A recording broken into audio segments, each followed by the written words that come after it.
लिखती है कि कंगना जो है अपना पीरियड का ब्लड खाने में मिलाती है। ये सारी मीडिया जो है, पढ़ी लिखी बुद्धिजीवी मीडिया, ये कहती है कि मैं एक डायन हूँ और मैं काला जादू करती हूँ। तो एक तो आपने फाइनेंशियली मेरी रीढ़ की हड्डी तोड़ दी।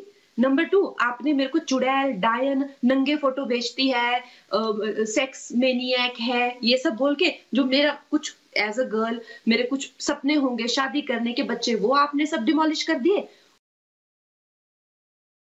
देखिए, एक आप अगर हाँ, कई लोग इसे आत्महत्या कहेंगे, मगर अगर किसी का आप मर्डर करते हैं फिज़िकली, तो उसका जो क्रिमिनल ऑफेंस है अबैटमेंट ऑफ मर्डर, किसी को इस तरह की सिचुएशन क्रिएट करना कि वो सुसाइड कर ले या खुद को मार दे, इस तरह की उनको सहायता करना अगर उनका ऐसा ख्याल भी हो तो उसको कहते हैं अबैट। और सेक्शन 57 के अकॉर्डिंग ये भी मर्डर के इक्वल ही एक ऑफेंस है। Murder, that's why I call it a murder. मैंने इसे डे 1 से ही हत्या की कहा है। पर वो नहीं कंगना, जब आप मगर कहती हैं, जब आप कहेंगी कि ये प्लान्ड मर्डर है, तो आपसे लोग पूछेंगे मर्डर का नाम बताइए। आप ये बताइए कि कौन है उकसाने वाले, क्योंकि आप जब खुलकर ये कहेंगी तो लोग नाम पूछेंगे आपसे, और मैं चाहती हूँ आप खुलकर बोलें। मैं सी इस चीज को लेके मैंने कुछ अपने पॉइंट ऑफ व्यू रखे थे पहले, जो कि मुझे दिख रहे थे, साफ-साफ दिख रहे थे, क्योंकि जब 2016 में मैंने पहली बार ये मुद्दा उठाया था नेपोटिज्म का, उसमें मुझे एक इंसान ने सपोर्ट किया था। बाकी सब आउटसाइडर्स को भी मेरे अगेंस्ट किया था, बिकॉज़ उनको भी काम की ज़रूरत होती है, मजबूरियाँ होती हैं। हमारे पास तो अनिल कपूर की बेटी तो हम हैं नहीं, या किसी के घर में महेश भट्ट की बेटी तो है नहीं, हमको बिजली के बिल भी देने होते हैं, राशन भी खरीदना होता है, तो ऑब्वियसली सब आउटसाइडर्स की मजबूरियां होती हैं। तो इसी तरह कुछ स्वरा भास्कर या तपसी पन्नू टाइप लोगों को अगेंस्ट कर देना कि यार इसको ही प्रॉब्लम है और सुशांत सिंह राजपूत को ही प्रॉब्लम है, बाकी तो हम आउटसाइडर्स को कोई प्रॉब्लम नहीं है, हमें तो बहुत प्यार किया जाता है, हमें तो बहुत सराहा जाता है। इन लोगों को अगर दोनों को प्रॉब्लम है तो प्रॉब्लम इनमें भी तो हो सकती है ना। तो उस टाइम पे भी ये जो मुद्दा उठा था और जो लोग इसकी बात उसको दबा दिया गया था, क्योंकि हमें आउटसाइडर्स को ही हमारे अगेंस्ट कर दिया था। और ये टैक्टिक से बहुत बार करते हैं। मगर अगर आप स्वरा भास्कर, तपसी पन्नू, ये लोग बी ग्रेड फिल्में क्यों करते हैं?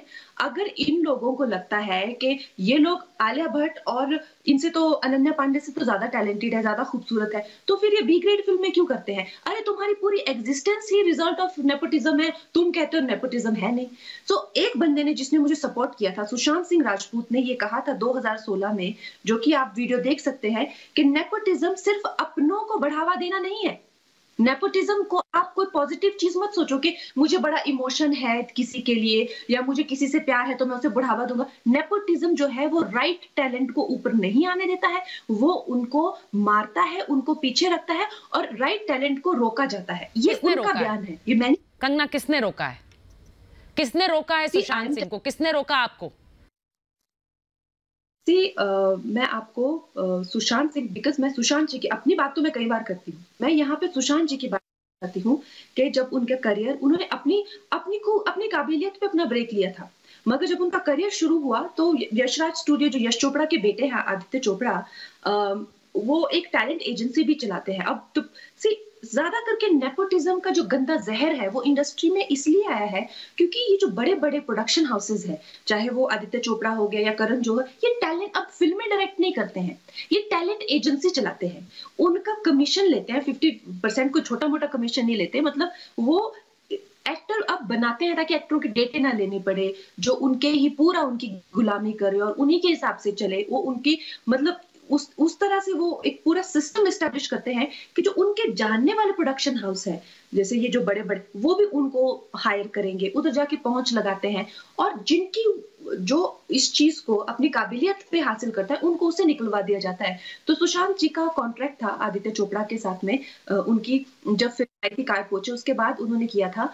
तो उसके अकॉर्डिंग सुशांत राजपूत हर चीज़ वो उन्हीं की परमिशन से कर सकते थे और उसी दरमियान रणवीर सिंह का भी उन्होंने जो है वो कॉन्ट्रैक्ट किया यश राज फिल्म्स ने। तो अब संजय बंसाली की जो फ़िल्म है रामलीला, वो सुशांत, उन्होंने ये अपनी पुलिस स्टेटमेंट में कहा, ये मैं नहीं कह रही हूँ। संजय लीला भंसाली जी अपनी पुलिस स्टेटमेंट में ये कहा है कि मैंने सुशांत सिंह राजपूत को 5 साल मनाने की कोशिश की अपनी फिल्म करने के लिए, मगर उनको अलाउड नहीं किया गया। जिस एजेंसी के साथ वो थे, उनको वो काम अलाउड नहीं किया गया। सुशांत सिंह राजपूत को वो काम करने की परमिशन नहीं मिली, मगर उनके साथ का अलग न्यू कमर रणवीर सिंह जाके वो फिल्में करता है, रामलीला और बाजीराव मस्तानी। आप समझ सकते हैं, बिहार का एक लड़का आईआईटी में पढ़ता था, मतलब वो इतना बड़ा इंजीनियर, उसने एक रैंक होल्डर था, एंड उसको संजय भंसाली की फिल्म मिलती है अपने दम पे, और आप करने नहीं देते हो। आप उसको सपने दिखाते हैं बड़ी फिल्मों के। शेखर क्यों कपूर, क्यों अब अलाउ शेखर नहीं कपूर जी करेंगे? ने क्यों नहीं किया अलाउ? क्यों नहीं करने दिया काम? मैं बता रही हूँ ना आपको, इसीलिए नहीं करने दिया बिकॉज फिल्मों के लिए उन्होंने अपने दूसरे एक्टर्स को भेजा, रणवीर सिंह को, इसीलिए नहीं करने दिया। अब क्योंकि चापलूसी शायद होती होगी, हम क्या जाने दो लोगों के बीच में क्या रिलेशनशिप है, मगर ये तो देखने को मिल रहा है कि बात समझ नहीं आ रही है। भंसाली को चाहिए सुशांत सिंह राजपूत और तुम दे रहे हो रणवीर सिंह। तो कुछ ना कुछ तो कहीं ना कहीं तो पर्सनालिटी, अब वो राजपूतों का लड़का था, अब मैं राजपूतों की लड़की हूं। हम लोगों को अभी भी वो सब दकियानूसी राइफल साफ कराते हैं, वो सब तलवारें तुलबूरे अभी भी साफ होती हैं ना, हम लोगों को कोई रिजर्वेशन मिलती है ना कुछ। उसी तरह के हम लोगों की जो अभी भी परवरिश होती है, चापलूसी तो हमको सिखाते ही नहीं।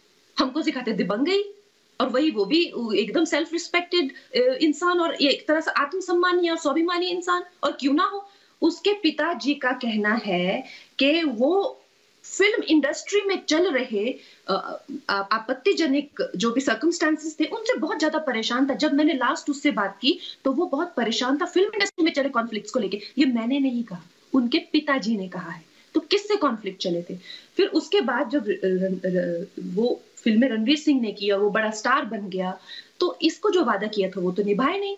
ये शेखर कपूर जी कह रहे हैं, मैं नहीं कह रही, कि वो एक फिल्म सुशांत सिंह के साथ करने वाले थे, जिसके वादा करके उससे और फिल्में छुड़वाई थी, वो उसके साथ नहीं की। ये मैं नहीं कह रही, प्लीज नोट दैट। तो तो उनको वो फिल्म ना करवा के किसी और को करवाई। उन्होंने कहा चलो ठीक है, इससे तो कोई इंसान टूटता नहीं है अगर एक बंदा तुम्हारे अगेंस्ट हो जाता है। मुझे भी एक सुल्तान फिल्म ऑफर हुई थी, उन्होंने सलमान खान के साथ ऑफर की थी। जिस टाइम पे मैंने बहुत बड़ी ब्लॉकबस्टर हिट दी थी, मैंने मना कर दिया। मैंने कहा मुझे नहीं करनी, मैंने कहा मुझे ये फिल्म नहीं करनी, मुझे खान के साथ काम नहीं करना है, ये मैंने उनको बोला। आपने किसे मना किया करना? अच्छा, आपने किसे मना किया? आदित्य चोपड़ा। हाँ, फिर क्या हुआ? फिल्म कॉल्ड सुल्तान। अच्छा, और उसके बाद क्या उसके हुआ? लिए कुछ लीडिंग रोल। उसके बाद उन्हें कुछ मीडिया में रिपोर्टें आई कि मैंने मना किया उस फिल्म के लिए। तो उन्होंने आपत्ति जताई कि तुमने एक हमारी फिल्म मना की है और तुम जो है मीडिया में कोट दे रही हो कि तुमने हमारी फिल्म मना की है, तो इस बात के कॉन्सिक्वेंसेस होंगे और तुम्हें भरना पड़ेगा। ऐसा मत कहा। मैंने फेयरनेस स्क्रीम नहीं की, ये मेरी अचीवमेंट है। मैंने खानों की फिल्म नहीं की, मेरी अचीवमेंट है। मैंने आदित्य चोपड़ा की फिल्म नहीं, क्यों? तुमने मुझे आज फिल्म दी 10 साल के स्ट्रगल के बाद, क्यों? क्योंकि मैं एक सुपरस्टार हूं। तुमने 10 साल तक मुझे फिल्म नहीं दी, क्या दी तुमने मुझे फिल्म? तो उन्होंने कहा अब I will make sure I will never work with you. उन्होंने मुझे जिस तरह से कहा, I am sure Sushant Singh Rajput के साथ में और बड़ा, मेरी तो उनके साथ में जो भी है 1 हफ्ते की इंटरेक्शन थी, उनके साथ में तो 4-5 साल कि एक उनके साथ में एक रिलेशनशिप था जो इतना बड़ा धोखे में कन्वर्ट हुआ। उसके बाद उन्होंने ठीक है वो सब गलियां दरवाजे छोड़ के आगे चल के उन्होंने खुद के संघर्ष पे धोनी जैसी फिल्म इतनी बड़ी हिट दी। उन्होंने, चोपड़ा का बेस्ट फ्रेंड है, वो पिक्चर में आता है और वो वहां पे उसको फिल्म के लिए साइन करता है, ड्राइव के लिए। और उस टाइम पे सुशांत, हमारे कुछ कॉमन फ्रेंड्स हैं, उनको मिला था, तो उन्होंने बोला कि ये आउटसाइडर को हमेशा गलत ही करेगा। ही वॉज वेरी एक्साइटेड, कोई बॉडी बनाया उसने कि मेरे को करण जौहर का फिल्म मिला, बहुत खुश था वो फिल्म करण जौहर ने 3-4 सालों में कंप्लीट करी और उसके बाद पूरे बिजनेस में डिक्लेयर कर दिया कि ये फिल्म मैं बेच नहीं पा रहा हूं क्योंकि ये फ्लॉप स्टार जो है सुशांत सिंह राजपूत में बिक नहीं रहा है। अगर किसी भी एक्टर का करियर आपको बिल्कुल डिस्ट्रॉय करना हो तो आप उसको जो है वो ऑनलाइन डंप कर दो उसकी film. I am talking about pre corona. Corona के बाद तो ऑब्वियसली थिएटर बिजनेस थोड़ा स्लो हो गया है, अभी तो है ही नहीं, मगर आप बिफोर कोरोना अगर आपको किसी का भी करियर खराब करना हो, मैं आज फिल्म इंडस्ट्री में मैं पिछले 14 सालों से हूँ। तो आप ये मैं कह आपको रही हैं कहती कि हूँ ये कि आप फिल्म बुलाई डंप करने के लिए ही बनाई गई थी? क्योंकि बहुत से लोग सोशल मीडिया पे आपको टारगेट कर रहे हैं ये बात कहकर कि वो तो फिल्म कर रहे थे सुशांत सिंह के साथ, तो आप क्यों आरोप लगा रही हैं करण जौहर पर? वो तो बाकायदा एक फिल्म बना रहे थे ड्राइव करके। आपको लग रहा है ये फिल्म डंप करने के लिए ही बनाई गई थी? देखिए, आप एक फिल्म, एक ब्लॉकबस्टर फिल्म बनाते हैं, उसके बाद में आपकी फिल्म को थिएटर नहीं मिलती है। एक फिल्म का डिजिटल रेवेन्यू की तो अभी वैल्यू हुई है, अब कोरोना के टाइम पे, लेकिन डिजिटल तो कोई रेवेन्यू नहीं हुआ ना पूरी फिल्म का। फिल्म के एग्जीबिटर्स को तो फिल्म बेचनी पड़ेगी, नहीं तो फिल्म रिकवर कैसे करेंगे आप? लेकिन करण जौहर ये क्लेम करता है कि वो फिल्म बेच नहीं पा रहा। आज मैं आपको कह रही हूँ कि आप एग्जीबिटर्स को बुलाओ, प्रोड्यूसर्स को, जिसको जाना उसको, मैं उनके साथ में डिस्कशन करूंगी। मेरे को ये साइंस जाननी है, ये मैथमेटिक्स जानना है कि करण जौहर आफ्टर 100 करोड़ ब्लॉकबस्टर धोनी, सुशांत सिंह की फिल्म को थिएटर नहीं मिल रहा है। मेरे को ये पूरा मैथमेटिक्स जानना है। आप मेरी उसको बुला के मेरी उससे बात करवाओ यहाँ इस चैनल पे। ऐसा कैसे होता है? जब मैं, क्या आप 1000 थिएटर नहीं ले सकते? 1000 थिएटर नहीं आपको मिलेंगे, आप करण जौहर है। इस बात का एक ही मतलब था पूरी इंडस्ट्री में, ये बात कि करण जौहर को थिएटर नहीं मिले तो और प्रोड्यूसर्स को तो क्या थिएटर मिलेंगे। ये सुशांत इतना बड़ा फ्लॉप है, उसका करियर वहां बिल्कुल डंप कर दिया, बिल्कुल डंप। फिर भी वो लड़का उठा, फिर भी उस लड़के ने संघर्ष किया, खुद के दम पे उसने छिछोरे फिल्म, मैं आपको जो भी कह रही हूँ मैटर ऑफ फैक्ट कह रही हूँ, और आप कोई भी आके मुझे चैलेंज करे इस पे, क्या आप जानती हैं कि छिछोरे का जो बिजनेस है वो गली बॉय से ज्यादा था? ये बिजनेस आपने कई बार बोला है, ये आपने कई बार बोला। Yes, yes. क्या आप कि उसका return and investment Gully Boy का ब्रेक इवन है, it is not even a super hit. क्या आप जानते हैं कि Chhichhore is a blockbuster in terms of return and investment? मगर सारे अवार्ड और जितना भी इस फिल्म को, मेरे जितने भी कजिन्स हैं उनको तो पता ही नहीं छिछोरे हिट भी है, उनको लगा छिछोरे फ्लॉप है। जिस तरह से फिल्म की मार्केटिंग हुई, जिस तरह से फिल्म, और बाद में जो अवार्ड है, मतलब आप सोचो बेशर्मियत की हद, जिसको एक्टिंग, मतलब जिसे कहते हैं ना सिर्फ रोना और हंसने वाली एक्टिंग करती है आलिया भट्ट, 10 मिनट के रोल पे वो बेस्ट एक्ट्रेस की ट्रॉफी लेती है। जब मणिकर्णिका फिल्म आई है, जब मणिकर्णिका फिल्म आती है जो कि एक मार्टर पे है, और जिसमें को पद्मश्री मिला एक्टिंग के लिए, उसका रोल है, जिसने डायरेक्शन की, वो बेस्ट एक्टर का लेती है। जोया अख्तर बेस्ट फिल्म का लेती है, बेस्ट डायरेक्टर का लेती है। छिछोरे मैंने अब नहीं कह रही, मैं तब कह रही थी जब ये लोग सीटियां और तालियां बटोर रहे थे अवार्ड्स पे। मैंने तब कहा था, ये मैंने दिया, उसके बारे में लिख रहा था। मतलब वो सहन नहीं कर पाया, ये उन्होंने उनकी आंखों देखी, उन्होंने बात बताई आपको। और मीडिया, फिर मैंने पूरी रिसर्च की कि मीडिया क्या कह रहा था। तो अब जैसे करण जौहर का चमचा है राजीव मसंद, उसने उसको रेपिस्ट घोषित किया था, ड्रग एडिक्ट घोषित किया था, ओवरपेड घोषित किया था। तो मैं कह रही हूँ कि उस चमचे को बुलाओ मुंबई पुलिस, उससे पूछताछ करो कि तेरे कोई तो सोर्सेज होंगे। अगर तू लिख रहा है तो अगर वो लोग ब्लाइंड आइटम तो नीचे नाम भी तो डालते हैं ना, तेरा कोई तो सोर्सेज होंगे ना जो तू ऐसे कर रहा है। आप जो है इन लोगों को, महेश भट्ट की जो फर्स्ट एडी है, उसने एक लेटर लिखा है। मुझे कैसे पता चलेगा कि महेश भट्ट उसके घर जाता था? मुझे कैसे पता चलेगा? मैं तो उसके घर में कभी गई ही नहीं। महेश भट्ट सुशांत सिंह राजपूत के घर जाता था जब वो डिप्रेस्ड फील करता था। ये सुन के मैं इतना हैरान रही कि मैं 7 दिन हैरान थी। वो वहां क्या करता था उन दोनों के बीच में? ना उसने कभी उसके साथ काम किया है, ना उसका वो चाचा है, ना मामा है, ना ताया है, ना दोस्त है। रिया, उसकी एडी ने लिखा है कि महेश जी जब भी रिया को लगता था कि सुशांत को कुछ गलत फील हो रहा है तो वो झटपट से महेश जी को बुला लेती थी। तो ये रिया जो है उसके पापा को क्यों नहीं बुलाती थी? सुशांत के पापा को क्यों नहीं बुलाती थी? आलिया भट्ट के पापा को क्यों बुलाती थी? इस बियॉन्ड मुंबई पुलिस को पूछना चाहिए, मैं थोड़ा पूछूंगी, ये मुंबई पुलिस को पूछना चाहिए कि महेश भट्ट तू वहां क्या करता था। और उसकी एडी ने लिखा है, महेश भट्ट की एसोसिएट ने लिखा है लेटर में, जो लेटर आपको पब्लिक डोमेन में मिल जाएगा। उसने लिखा है कि जब जब सुशांत ड्रिफ्ट होता था तो महेश भट्ट कहता था you are not drifting, you are drowning like Parveen Babi. अब ये तो उसने उसको बहुत अच्छा पेंट करने के लिए बताया है, महेश भट्ट को अच्छा पेंट करने के लिए बताया। लेकिन जब कोई बंदा असहाय महसूस कर रहा है, किसी के दिमाग में नेगेटिव थॉट आ रही है क्योंकि उसको पूरी तरह से आइसोलेट कर दिया गया है, बॉयकॉट कर दिया गया है, रेपिस्ट की इमेज दे दी गई है, उसकी जो है बुरी तरह से उसका करियर डिस्ट्रॉय कर दिया है। तो आप जो है खून के प्यासे वहां पे उसके घर में जाके, जो आपके कई बच्चों से उसकी उम्र छोटी है, उसके और दो वो लड़की के बीच में बैठ के आप ये क्या उसको पढ़ा रहे थे? आपको कोई पूछने वाला नहीं है। क्यों पढ़ा रहे थे आप उसको ये कि तू डूब रहा है, कि तू गिर रहा है, तू परवीन बाबी बन गया है? क्यों लग ये रहा है मैंने आपको वो ऐसा कर रहे थे? क्यों लग रहा है आपको वो ऐसा कर रहे थे? आपने सही सवाल उठाया कि वो क्या कर रहे थे वहां जाकर। आपको क्या लग रहा है क्यों? देखिए, मुझे कैसे पता होगा क्यों? ये तो पुलिस को पूछना चाहिए, मेरा काम है। लेकिन मैं आपको बता सकती हूँ मेरे साथ क्या हुआ। मेरे साथ जब तक मैं फ्लॉप थी तब तक तो मुझे कोई नहीं पूछता था, किसी को पड़ी भी नहीं थी।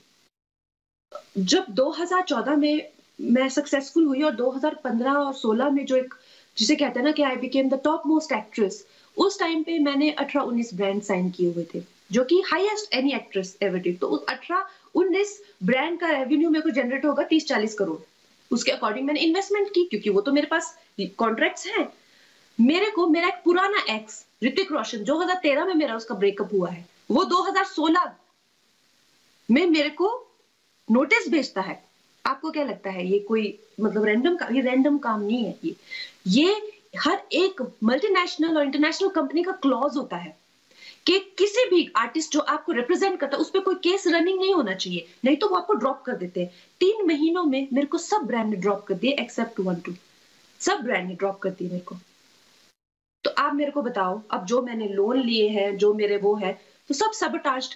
फिर वो एक पूरा जो उनके चमचे जर्नलिस्ट हैं, वो पूरा एक सिस्टम एस्टेब्लिश करते हैं, और ये आपको पब्लिक डोमेन में मिलेगा, मैं नहीं आपको कह रही। वो कहते हैं कि मैं सरिता तंवर जो डीएनए की एडिटर थी, टाइम्स ऑफ इंडिया की भी एडिटर रह चुकी है, वो एक ब्लॉग लिखती है, इंग्लिश स्पीकिंग मीडिया, वो एक ब्लॉग लिखती है। फिर उसके बाद करण जौहर जाता है London school of economics, London में जाता है वो, मैं एक अकेली लड़की, और वहां वो डिक्लेयर करता है कि कंगना को इसी वक्त इंडस्ट्री छोड़ के चले जाना चाहिए। उसको बोलो निकले, इतनी ही दुखी है अगर वो फिल्म इंडस्ट्री से, तो उसको बोलो निकले, उसको किसी को घंटा फर्क नहीं पड़ता है और किसी को वो यहाँ चाहिए भी नहीं। These are his words, not my words. ये वो बोलता है। और आपको पता है लंदन में तालियां बजती है, सीटियां बजती है, लोग वोटिंग करते हैं, लोग सेलिब्रेट करते हैं कि वाह वाह वाह क्या लाइन बोली। तो आपको क्या लगता होगा, मेरे मन में नहीं आया होगा कि मैं सुसाइड कर लेती हूँ? कुछ तो बचा नहीं, करियर मेरा तबाह हो गया, पर्सनली तो मैं विच होर सेक्स मेनियक बन गई, और सारी दुनिया इनके साथ है। ऐसा नहीं है कि ये अकेले है, दुनिया भी यही चाहती है। क्या मेरे मन में ये आशंका नहीं आई होगी यार, तो शायद। और ऊपर से आलिया भट्ट कहती है कि सुशांत राजपूत जो है उसको मर जाना चाहिए, सोनम कपूर कहती है वो कौन है, और दुनिया जो है चिटकारे ले रही है, उनके शोज के टीआरपी बढ़ रहे हैं। तो क्या उसको लगता नहीं होगा यार, क्या मतलब मुझे मर ही जाना चाहिए क्या? लगता होगा, मुझे लगा। तो मैं आपको बता सकती हूँ मेरे साथ क्या हुआ। सुशांत को क्या लगा वो मैं आपको नहीं बता सकती।